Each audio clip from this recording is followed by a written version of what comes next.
नमस्कार दर्शकों, स्वागत है आपका हमारे चैनल एस्ट्रो सारथी में, जहां हम ग्रहों की चाल, भाग्य के संकेत और समय के रहस्य को सीधा ज्योतिष की दृष्टि से समझने की कोशिश करते हैं, वह भी बिल्कुल सरल और साधारण सी भाषा में।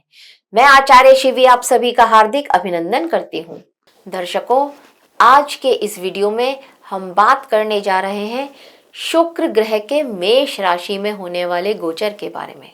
लेकिन उससे पहले अगर आपने हमारे चैनल एस्ट्रो सारथी को सब्सक्राइब नहीं किया है तो तुरंत सब्सक्राइब कीजिए, ताकि ज्योतिष से जुड़ी हुई सारी महत्वपूर्ण जानकारियां आप तक सही समय पर पहुंच सके।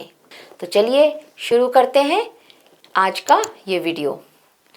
तो दर्शकों, वैदिक ज्योतिष में ग्रहों का गोचर केवल बाहरी घटनाओं का संकेत नहीं होता है, बल्कि यह मन, चेतना और संबंधों के सूक्ष्म स्तर को भी प्रभावित करता है।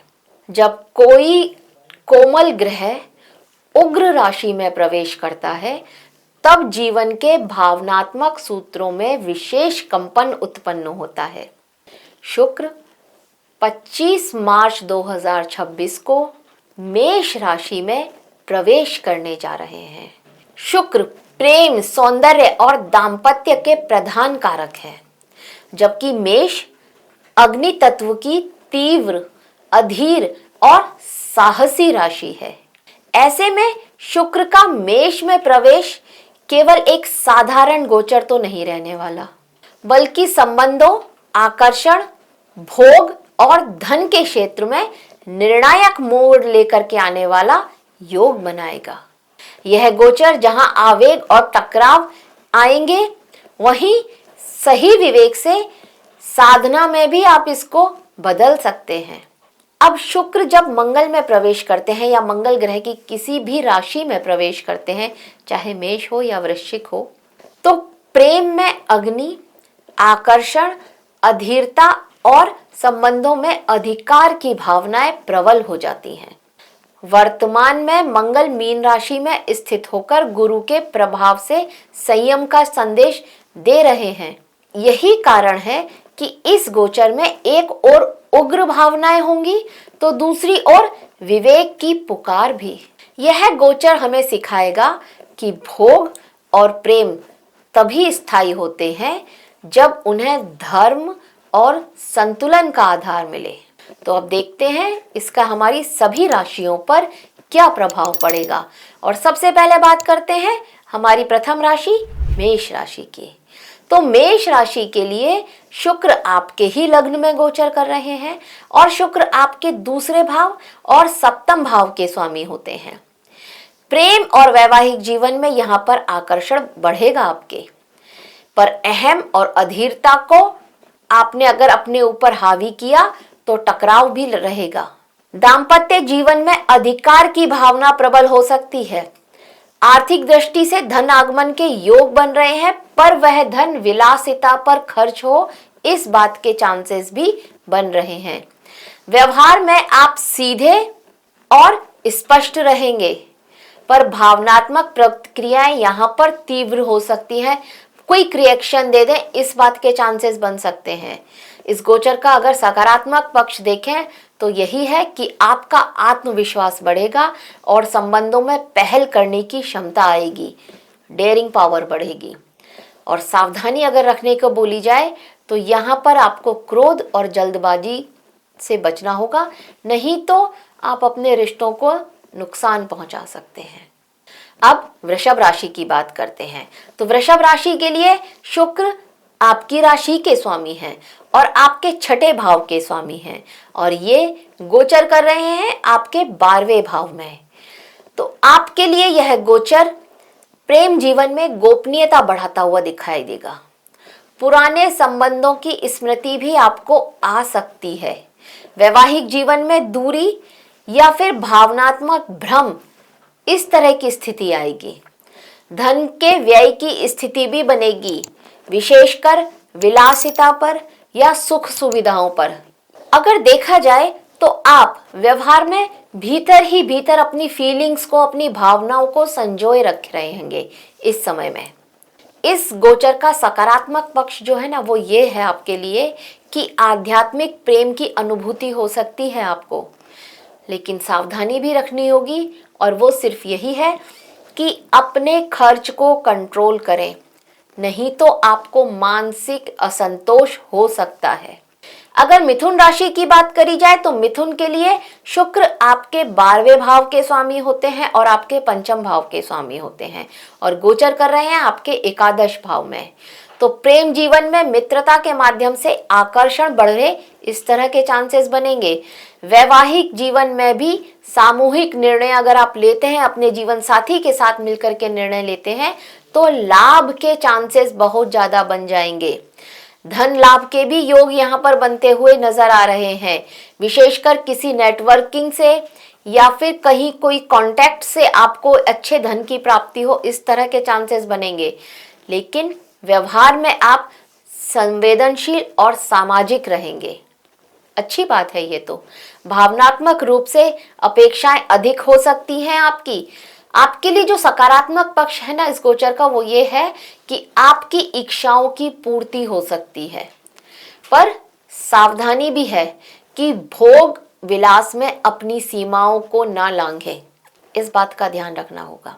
कर्क की बात करते हैं तो कर्क के लिए शुक्र आपके एकादश और आपके चतुर्थ भाव के स्वामी हैं, और यह शुक्र गोचर कर रहे हैं आपके दशम भाव में, यानी कि प्रेम और वैवाहिक जीवन में कार्य में व्यस्तता के कारण दूरियां बन जाएं, इस तरह की स्थिति आ सकती है। आर्थिक रूप से करियर जो है वहां पर लाभ मिलेगा आपको, आपके वर्क प्लेस पर लाभ मिलता हुआ नजर आ रहा है, लेकिन पारिवारिक सुख में उतार चढ़ाव रहेंगे फिर, क्योंकि वहां पर आपकी व्यस्तता बढ़ जाएगी तो उतार चढ़ाव तो लेकर के ही आएगा। ये घर में किसी तरह का असंतोष रह सकता है। व्यवहार में आप जिम्मेदार लेकिन भावनात्मक रूप से थोड़ा सेंसिटिव रहने वाले, थोड़ा संवेदनशील रहेंगे आप। छोटी छोटी बातें बुरी लग जाएं, ये स्थिति आ सकती है। सकारात्मक पक्ष जो है वो यह है आपके लिए कि आपकी सामाजिक प्रतिष्ठा बढ़ने वाली है, बहुत अच्छी बात है। लेकिन जो सावधानी है वो ये है कि कार्य और परिवार के बीच आपका संतुलन ना बिगड़ जाए, इस बात का ध्यान आपको रखना होगा। अब अगर हम सिंह राशि की बात करें तो सिंह राशि के लिए शुक्र आपके दशम और आपके तृतीय भाव के स्वामी होते हैं और गोचर कर रहे हैं आपके नवम भाव में। यहाँ पर आपके प्रेम जीवन में दूरस्थ या फिर वैचारिक आकर्षण संभव हो सकता है, मतलब कोई ऐसा व्यक्ति जो आपसे दूर है, उस व्यक्ति के प्रति आपके मन में आकर्षण आए, इस तरह की स्थिति, प्रेम जागे, ये स्थिति यहाँ पर आ सकती है आपके साथ। वैवाहिक जीवन में भाग्य का सहयोग मिलेगा आपको, जीवन साथी की वजह से कोई एक अच्छा लाभ आपको हो, इस तरह की स्थिति यहाँ पर बन सकती है। अगर धन के मामले में देखा जाए तो अगर जो भी आप यात्राएं करेंगे उन सभी यात्राओं से आपको लाभ मिलेगा। अगर व्यापारी हैं और व्यापार के लिए यात्राएं कर रहे हैं तो वहां से भी लाभ के अवसर आपके लिए बनेंगे। व्यवहार में आपको आत्मविश्वास और नेतृत्व, ये आपका यहाँ पर उच्च कोटि का रहेगा और भावनात्मक प्रतिक्रिया आपकी आदर्शवादी रहेंगी। आपके लिए जो सकारात्मक पक्ष है ना इस गोचर का वो ये है कि गुरु समान आपको कोई सलाह दे और आप उसकी सलाह अवश्य माने, ये आपके लिए यहाँ पर एक अच्छी बात होगी इस गोचर की। और जो सावधानी रखनी है वो बस यही रखनी है कि अहम ये आपके संबंधों के बीच में ना आए, इस बात का ध्यान रखना है, नहीं तो छोटे भाई बहनों से रिश्ते बिगड़ सकते हैं। अब कन्या राशि की बात करते हैं तो कन्या राशि के लिए शुक्र आपके नवम और आपके धन भाव के स्वामी होते हैं, द्वितीय भाव के, और ये गोचर कर रहे हैं आपके अष्टम भाव में। वैसे तो शुक्र को अष्टम भाव का दोष नहीं लगता है, लेकिन फिर भी प्रेम जीवन में गहराई लेकर के आएंगे यह शुक्र आपके, पर संदेह भी लेकर के आएंगे साथ में। दाम्पत्य जीवन में अचानक परिवर्तन हो सकता है और धन में यहाँ पर उतार चढ़ाव की स्थिति भी बनी रहेगी। व्यवहार में आप जो है थोड़ा, आपकी सोच जो होगी ना वो विश्लेषणात्मक होगी और सतर्क भी रहेंगे, आप अलर्ट मोड पर रहने वाले होंगे इस समय में। आपके लिए जो सकारात्मक पक्ष है ना वो ये है कि आपको संबंधों की रियलिटी समझ में आएगी और भय या अविश्वास आपके ऊपर हावी नहीं हो, इस बात के लिए आपको सावधान रहना होगा। अब तुला राशि की बात करते हैं। तो तुला राशि के लिए शुक्र आपकी ही राशि के स्वामी हैं और आपके अष्टम भाव के स्वामी हैं और ये गोचर कर रहे हैं आपके सप्तम भाव में। यहाँ पर प्रेम विवाह में तीव्र आकर्षण आएगा, प्रेम में और विवाह दोनों में, पर वर्चस्व का संघर्ष भी ये साथ में लेकर के आएगा शुक्र। अगर आप पार्टनरशिप में आपका कोई व्यापार है तो वहां पर धन साझेदारी से आपके लिए जुड़ता हुआ नजर आएगा। मतलब पार्टनरशिप में व्यापार है तो वहां पर धन की वृद्धि होती हुई नजर आ रही है। जीवन साथी के साथ भी अगर आपने मिलकर के कहीं इन्वेस्ट किया हुआ है तो वहां से भी आपको अच्छा धन लाभ हो, इस तरह की स्थिति बनती हुई नजर आ रही है। आपका व्यवहार में एक संतुलन आना चाहिए, ऐसा आप सोचेंगे, पर आपकी जो फीलिंग्स हैं ये यहाँ पर उग्र होती हुई नजर आएंगी। देखिए, आपके लिए जो सकारात्मक पक्ष है वो यही है कि संबंधों में स्पष्टता आएगी, आपको अपने संबंधों की रियलिटी नजर आएगी। इस समय में सावधान जो रहने की जरूरत होगी वो वही होगी कि अगर आपने अपने अहम को बढ़ावा दिया तो यहाँ पर संबंधों में टकराव हो सकता है। अब वृश्चिक राशि की बात करते हैं। तो वृश्चिक राशि के लिए शुक्र आपके सप्तम भाव और आपके 12वें भाव के स्वामी होते हैं और यह शुक्र आपके 6ठे भाव में गोचर करने जा रहे हैं। तो यहाँ पर प्रेम जीवन में मतभेद की स्थिति बनेगी और वैवाहिक जीवन में भी स्वास्थ्य या ऋण संबंधी बातों को लेकर के तनाव आता हुआ नजर आएगा।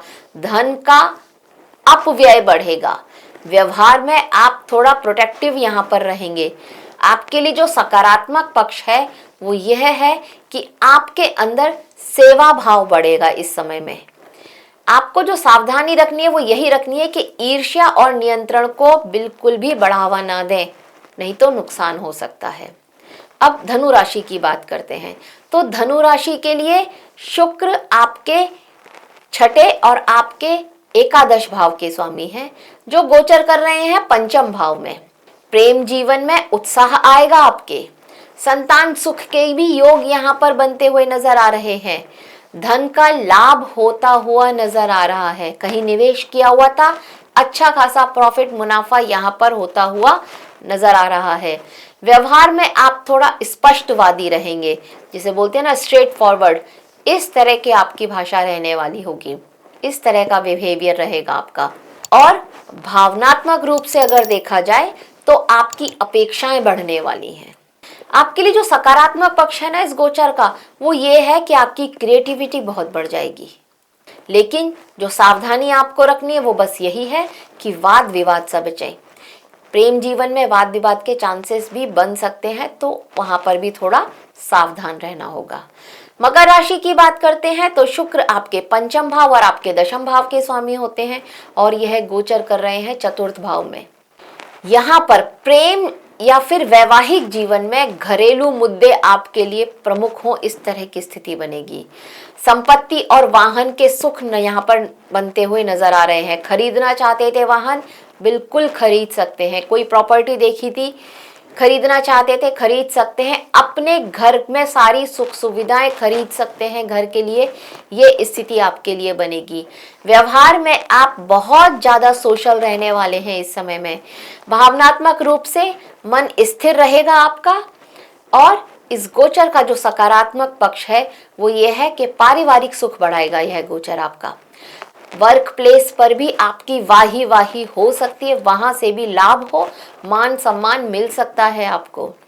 लेकिन जो सावधानी रखनी है वो सिर्फ इतनी रखनी है कि कार्य पर का जो तनाव है आपके ऊपर, अपने वर्क प्लेस पर किसी भी तरह का अगर है तनाव तो उसे घर तक ना लेकर आए, नहीं तो घर में भी आपके लिए सुकून ना मिले, वो स्थिति बन सकती है।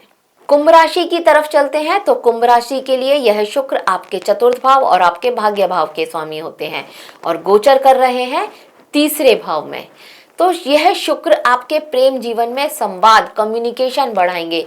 आपका आपके पार्टनर से बहुत ज़्यादा बातचीत करने का मन करेगा और ऐसी पॉसिबिलिटीज भी बनेंगी। वैवाहिक जीवन में भी यात्राएं होती हुई नजर आ रही हैं। जीवन साथी के साथ कहीं घूमते फिरते नजर आ रहे हैं आप। धन की स्थिति यहाँ पर सामान्य रहने वाली है और व्यवहार में देखा जाए तो नवीन विचारों से भरा आएगा। बहुत सारे न्यू थॉट्स आपके मन में आ सकते हैं इस समय में। और सकारात्मक पक्ष इस गोचर का यही है कि आपका साहस बढ़ेगा, सही दिशा में बढ़ेगा। सावधानी जो रखने की जरूरत है वो यही है कि अपने भीतर जो आपके अंदर भावनात्मक अस्थिरता आ रही है, इसको थोड़ा कंट्रोल करें। अब मीन राशि की बात करते हैं तो मीन राशि के लिए यह शुक्र आपके 11वें भाव और आपके अष्टम भाव के स्वामी होते हैं और ये गोचर कर रहे हैं आपके धन भाव में। मतलब प्रेम जीवन में या वैवाहिक जीवन में दोनों में ही वाणी का प्रभाव बढ़ने वाला है। शहद भरी वाणी हो सकती है आपकी। धन का आगमन भी संभव है और धन संचित भी हो, सेविंग्स भी हो, इस तरह के चांसेस भी बनेंगे। व्यवहार में आप कोमल लेकिन भावुक रहेंगे, थोड़ा इमोशनल रहने वाले हैं।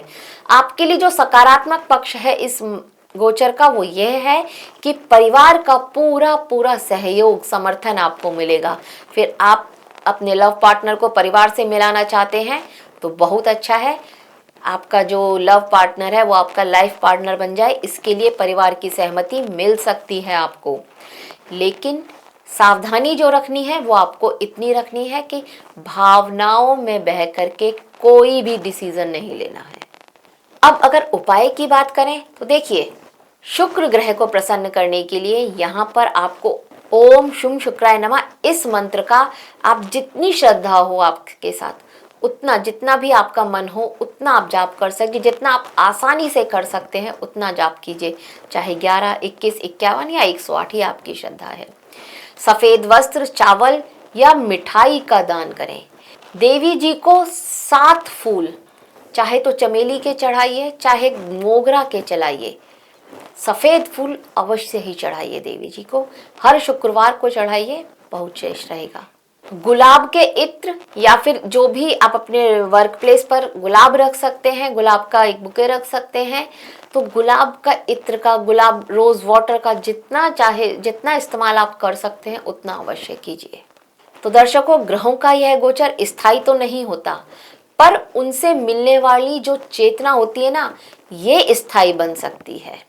शुक्र का गोचर हमें सिखाता है कि प्रेम में संयम और कर्म में विवेक बहुत जरूरी है। यदि हम उग्र भावनाओं को समझदारी से दिशा देते हैं तो वही ग्रह योग हमारे लिए साधना बन जाते हैं। संतुलन, धैर्य और धर्म, यही शुक्र के इस गोचर का सार है। तो आज की वीडियो में बस इतना ही। आशा करते हैं आपको हमारे द्वारा दी गई यह जानकारी अच्छी लगी होगी। अगर अच्छी लगी है तो हमारे वीडियो को लाइक करें, शेयर करें और हमारे चैनल एस्ट्रो सारथी को सब्सक्राइब करना ना भूलें। धन्यवाद।